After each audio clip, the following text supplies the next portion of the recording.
Oui, bonjour. Je suis Madame Saran Sidibé, responsable de la librairie musulmane Kani en Côte d'Ivoire. Et à la librairie musulmane Kani, nous commercialisons beaucoup d'ouvrages et on met beaucoup les ouvrages écrits par des auteurs féminins, écrits par des auteurs femmes, édités par des auteurs femmes. On met beaucoup en avant le travail des femmes, la valorisation des femmes. Et c'est dans ce contexte-là qu'on a été invité par Amina Sek pour participer au forum féminin de la littérature au Sénégal. Voilà. Est-ce qu'il y a beaucoup de femmes qui s'intéressent à la religion en Côte d'Ivoire? Oui, beaucoup de femmes s'intéressent à la religion en Côte d'Ivoire. Même moi, c'est cet intérêt-là qui a suscité le fait que j'ouvre une librairie islamique.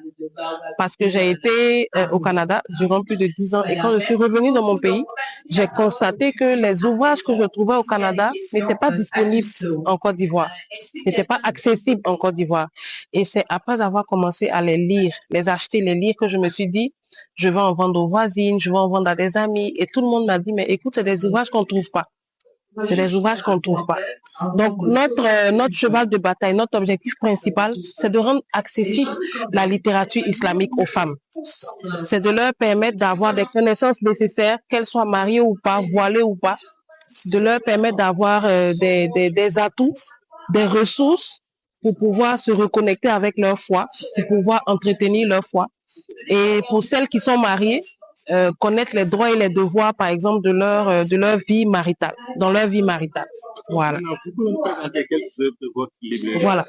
Donc, on va prendre aujourd'hui 2 ouvrages qui ont été quand même, celui-là, c'est le best-seller de la librairie.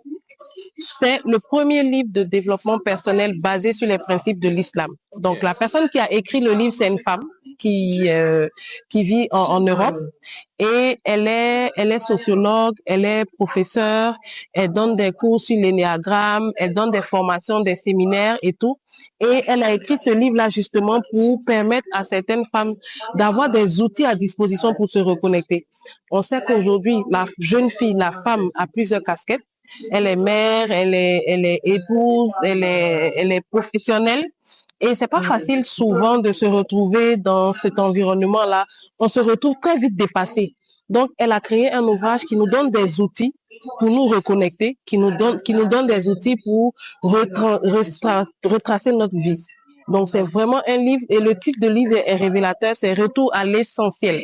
Donc, Retour à l'essentiel, qui est un livre de développement personnel, qui parle de quoi? De sagesse, de discipline personnelle et d'édification spirituelle.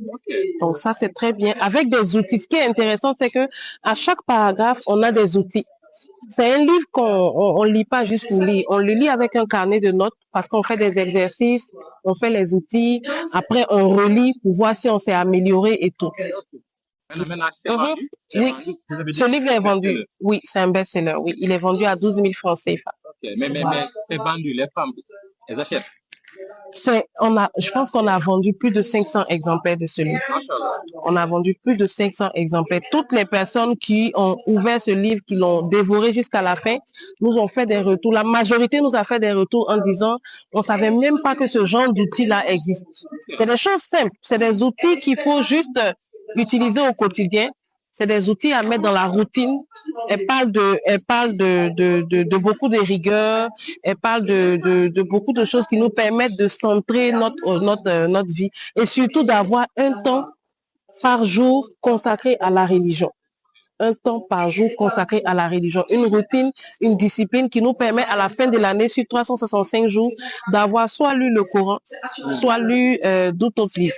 Voilà, c'est un peu ça. Maintenant, et le second livre? Le second livre que je vais vous présenter, vu qu'on est dans un environnement féminin, féministe, je vais vous présenter un livre de Fatima Nassif qui est Droits et devoirs de la femme en islam. Okay. C'est un livre aussi qui a été beaucoup vendu. C'est un livre qui a été beaucoup vendu parce que c'est pas courant d'avoir des livres qui parlent des droits de la femme et de l'islam, mais qui ont été écrits par des femmes. Il n'y en a pas beaucoup. Il n'y en a pas beaucoup. Fatima Nassif, elle a créé un livre qui est très intéressant, qui explique vraiment les droits de la femme. Ça commence d'abord par la femme avant l'islam, comment est-ce que les anciennes religions ont donné des droits à la femme. Et puis après, les droits civils et sociaux de la femme, les droits politiques, les droits de la femme en tant que mère, les droits de la femme en tant qu'épouse. Et vraiment, il est passionnant. C'est un livre qui permet à la femme de se reconnecter avec son environnement, qu'elle soit épouse, qu'elle soit mère, et de savoir quels sont ses droits et quelles sont ses obligations. Voilà. Il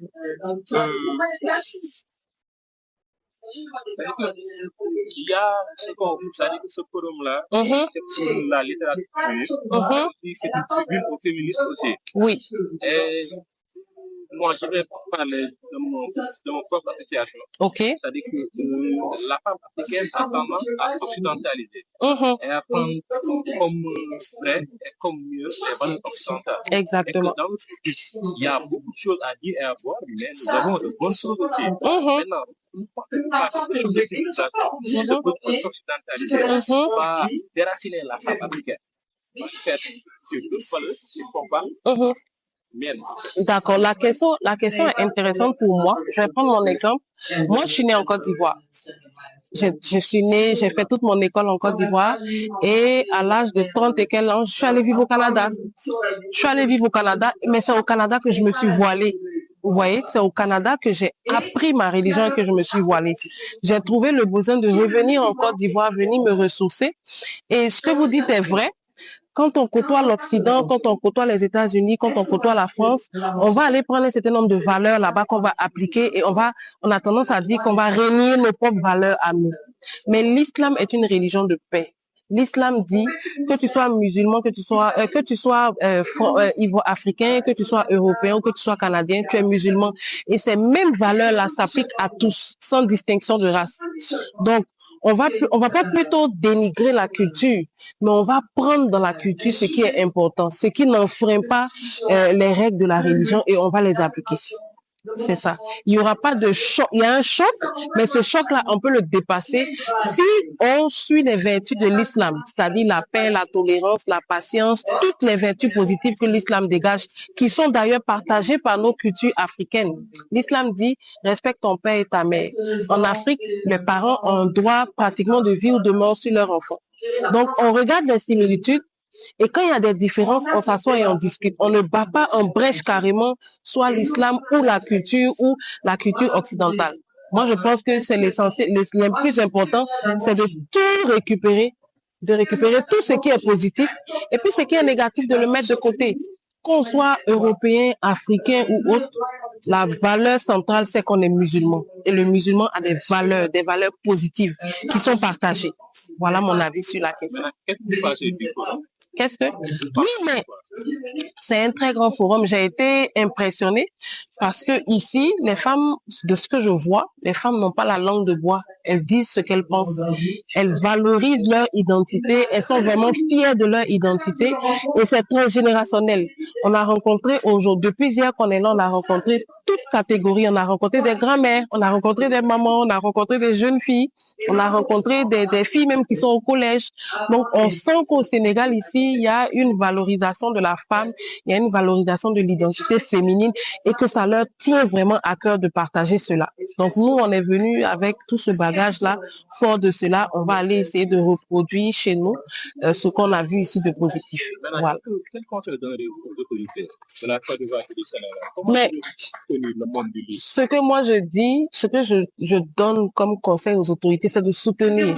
On a eu 2 ou 3 clientes aujourd'hui qui nous ont dit: ah, mais vous auriez pu baisser les prix des livres, par exemple, si vous aviez été encouragé par vos ambassades.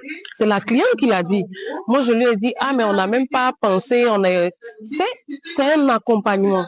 Il faut mettre le livre au cœur du développement du pays.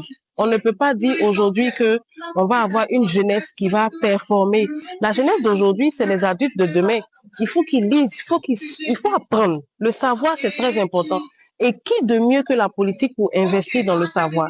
Donc, ce que nous, on lance comme appel aux autorités, c'est d'accompagner ce genre d'initiative, d'accompagner positivement ce genre d'initiative. Tous ceux qui sont venus aujourd'hui ici ne sont pas venus perdre leur temps. Ils sont venus parce qu'ils savent que la littérature est très importante. C'est un accompagnement qu'on leur demande. Et vraiment, c'est un cri de cœur qu'on fait aux autorités de la Côte d'Ivoire, aux autorités du Sénégal, de toujours d'accompagner, de continuer à accompagner les événements de la sorte. Voilà. Ok, merci beaucoup.